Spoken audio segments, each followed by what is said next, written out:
Prostate ক্যান্সারটা সাধারণত আমাদের পুরুষদের প্রোস্টেট গ্রন্থিতে হয়ে থাকে। প্রোস্টেট গ্রন্থিতে একটা ওয়ালনাট সাইজের একটা গ্রন্থি, যা প্রস্রাবের থলির নিচের দিকে এবং মলদ্বারের সামনের দিকে অবস্থিত। যত বয়স বাড়তে থাকবে, প্রোস্টেট ক্যান্সার হওয়ার হার তত বাড়তে থাকবে।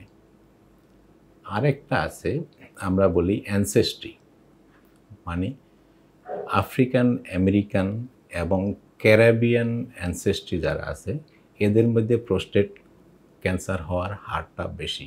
তবে আমাদের এশিয়ান কান্ট্রির জনগণের মধ্যে প্রোস্টেট ক্যান্সার হওয়ার হারটা তুলনামূলকভাবে কম। ওয়েস্টার্নাইজড ফুড হ্যাবিট আমাদের প্রোস্টেট ক্যান্সারের হার বাড়িয়ে দিচ্ছে। আমাদের সুষম খাদ্য গ্রহণ না করাটা প্রোস্টেট ক্যান্সারের হার বাড়িয়ে দিচ্ছে।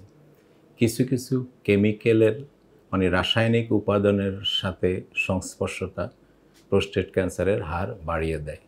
মানুষের সিডেন্টারি লাইফ মানে ব্যায়াম না করা, শরীরের অঙ্গ প্রত্যঙ্গ যদি সঠিকভাবে আমরা সঞ্চালন না করি, সেক্ষেত্রেও প্রোস্টেট ক্যান্সারের সাথে এর সম্পৃক্ততা লক্ষ্য করা গেছে।